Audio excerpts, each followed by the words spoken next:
Hi, thank you so much for coming in today. So just to let you know, this will be recorded. Is that okay with you? Yes, that's fine. Okay. So what can I support you with today? Well, I'm having an issue with, I guess it's my relationship with my sister. Okay. Um, we've we've kind of grown apart, and she, I guess, from my point of view, um, she's been struggling. She's had some issues, and you know, while we used to talk more often, more frequently, we don't seem to talk as much, if at all, now. I am concerned. There was a recent, family event that we had, and which was very important. She lives in another province too. She's not Okay. local. And we had a family event, and for a variety of reasons, nobody came. Um, I had hoped that they would come for this event, and they didn't, and that was very hurtful. I'm sorry to hear that. Thank you.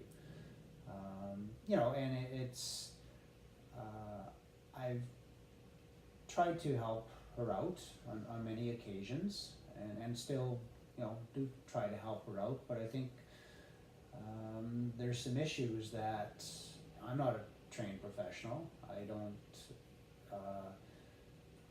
think I have the insight or the perspective to assist, other than suggesting that to her that maybe she should try and work some of these things out to help her out in her dealings.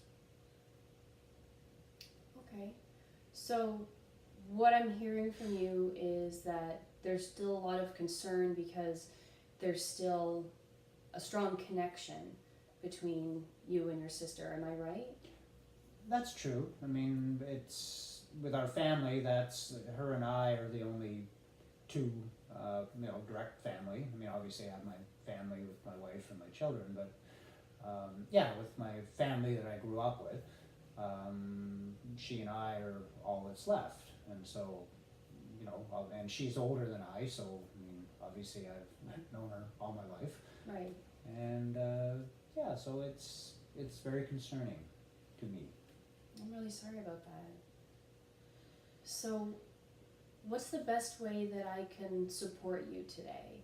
What are some of the scenarios or something to make you feel more connected? Because what I'm hearing is that there is a disconnect there.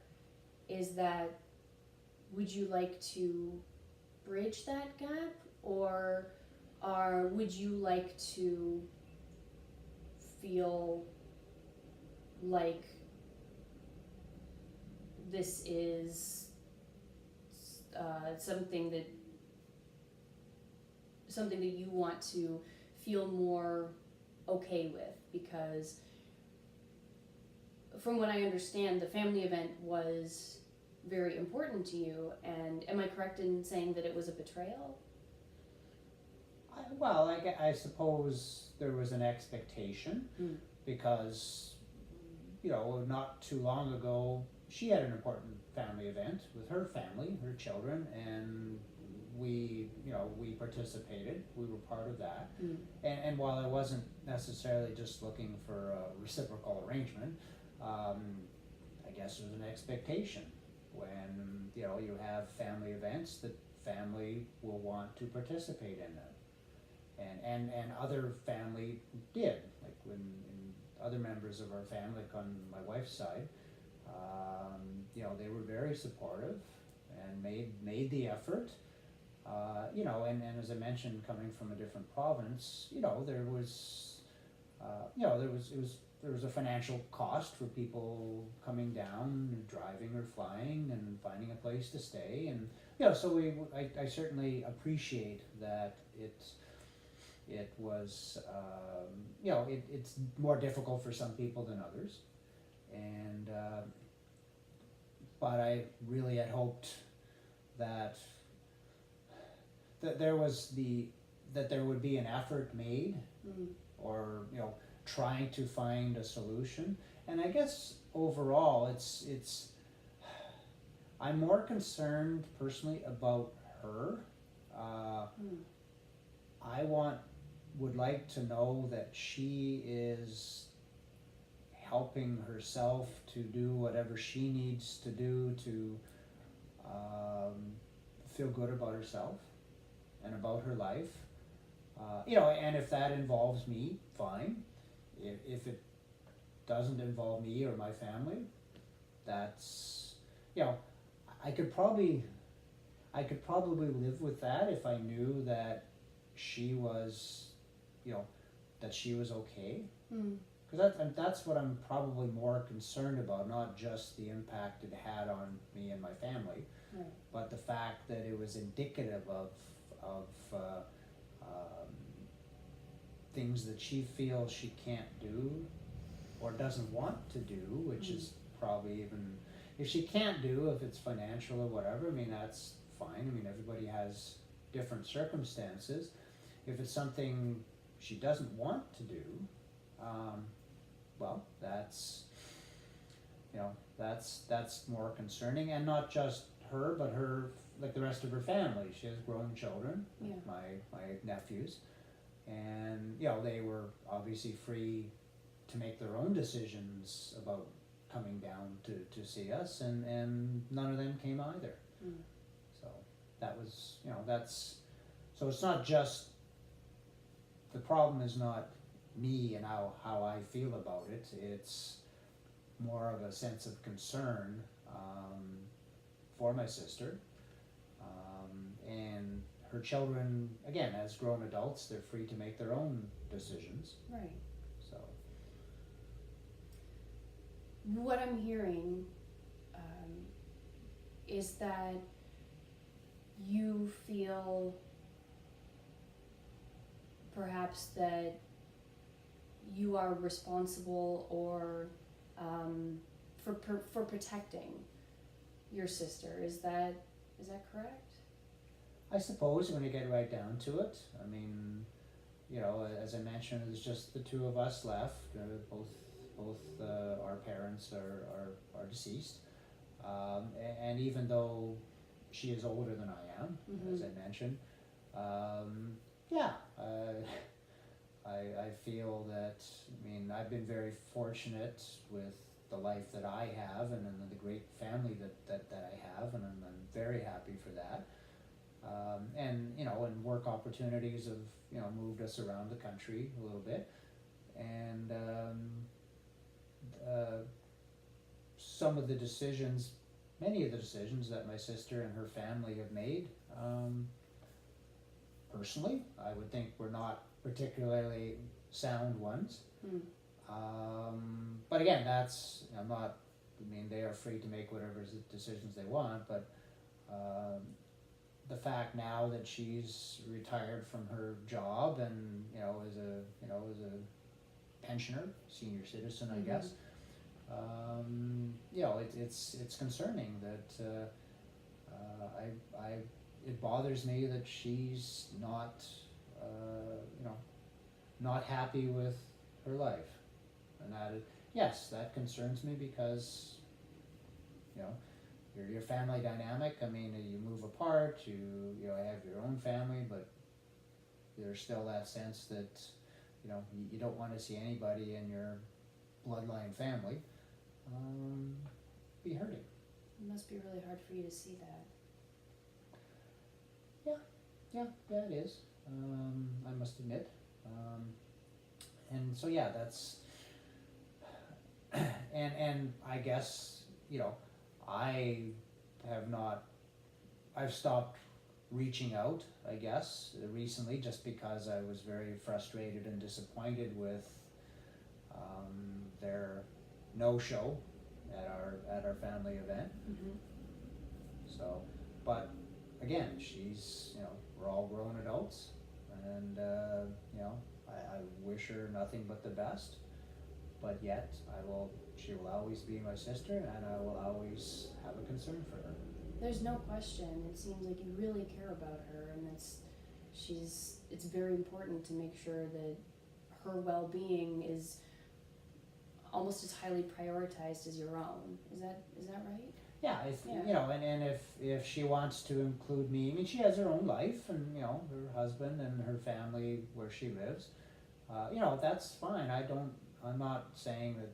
Yeah, she has to call me up every week or every day or whatever. I mean, that's fine.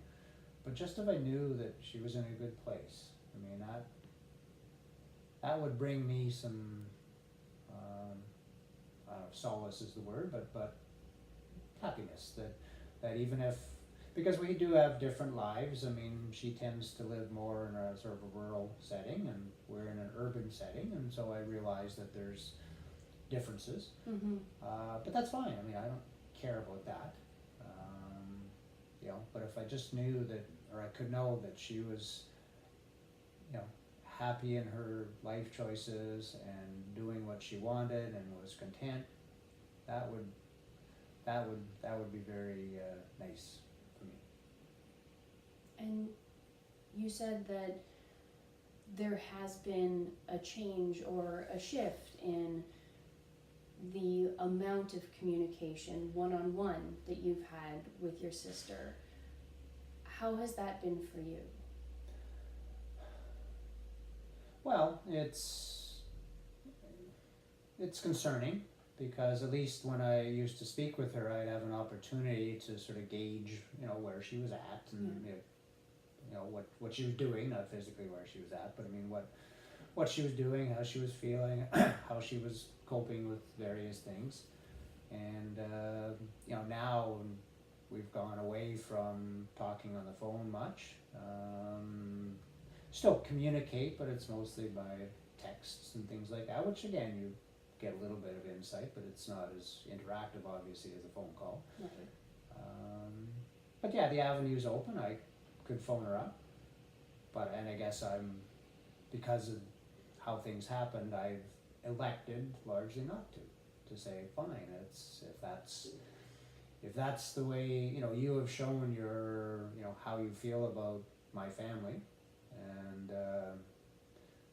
you know, if that's the way it's to be, that's the way it's to be. Which again is not to say I can't feel upset about it.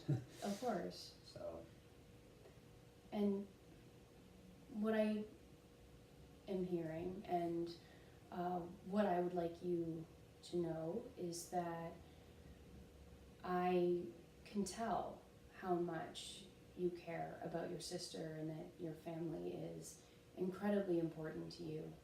And I just want you to know that if that communication has been cut off or isn't as frequent, that is not indicative of the amount of caring or prioritizing or safety.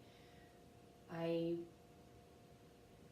think that you have demonstrated a huge amount of kindness and caring, and when it's not reciprocated, it's good to create those boundaries that can allow you to focus on the people who are also reciprocating that. I think, yeah, thank you. That's good.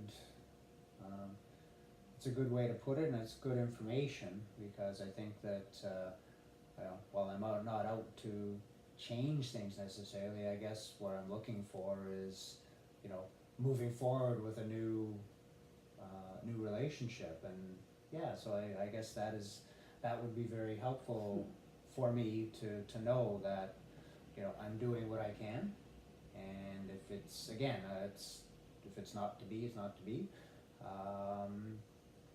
and you know, eventually that will become the new norm, or if it's not already. Yeah. And that's fine. I mean, it's not like I rely on her, you know, her validation or her, you know, her feedback to make it worthwhile. So I'm quite fine, and I guess that's good. It's good information. Thank you. Absolutely. And thank you so much for coming to me with this today.